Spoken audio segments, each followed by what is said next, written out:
3 লাখ টিকে গরুর চামড়া 200 টাকা তোর বেচছি এগিন নহলো যেগুলা 250 টাকা 200 টাকা বলতেছে ওগুলা তো লবণ দেওয়ার পয়সা উঠবে না 150 200 টাকা আর বড় চামড়াগুলো 300 350 টাকা সবাই শুরু করতেছে ঠিক আছে। তো তবে কুসারা চামড়া যারা আসতেছে এখানে এই সাধারণ বিহারিরা কিনে কিনে নিয়ে যাচ্ছে 250 200 এরকম করে 300 ঠিক আছে। এখন বর্তমানে ছোটো চামড়া তো এটা তো মানে আঁকা বাঁকা কাটছে এটা মানে বিক্রি করতে আরেকজন লবণ দেওয়া তো লবণের পয়সা উঠবে না সেই জন্য আরেকজনে কিনতে চায় না সেটা তো মূলাইছে মূলাবার পরে এরা বলতেছে যে কি একটু কি এটা বড় সাইজের এটা তো বড় সাইজ আপনারা দেখেন মালটা ছোটো ঠিক আছে এটা লবণ দেওয়ার পয়সা উঠবে না তো বড় কিনে 250 টাকা 300 টাকা এইভাবে নেওয়া যাচ্ছে। এখন আর অভিযোগ করলে আর 3 লাখ টিকে গরুর চামড়া 200 টাকা তোর বেচছি এগিন নহলো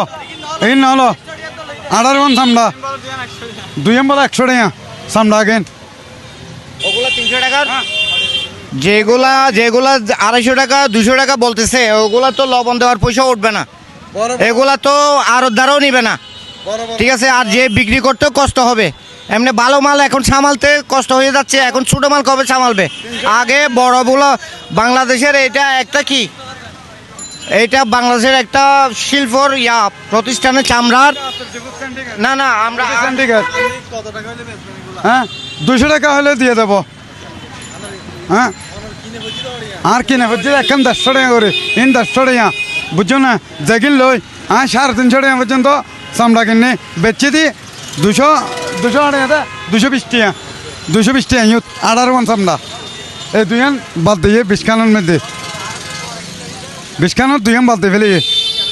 তো দেখুন না চামড়া বাদ দিয়ে দিচ্ছে ঠিক আছে। তো এখন যে বাদ দিয়ে দিছে এখন তো মূলাচ্ছে ও মালগুলো তো সব বিক্রি করে দিয়েছে বাদ চামড়া আনে এলোমেলো করে একটা নিউজ দিলে হবে আমি মাল নিচ্ছি না কারণ এইখানে তো মনে করো যারা চামড়া নিয়ে আসতেছে তাদের কাছ থেকে তো মাল অবশ্যই শুরু করা হচ্ছে যেগুলো ভালো বড়গুলো আগে সামলানোর দরকার আছে কেন 200 টাকা করে 200 টাকা করে বড়গুলি মূলাইতেছে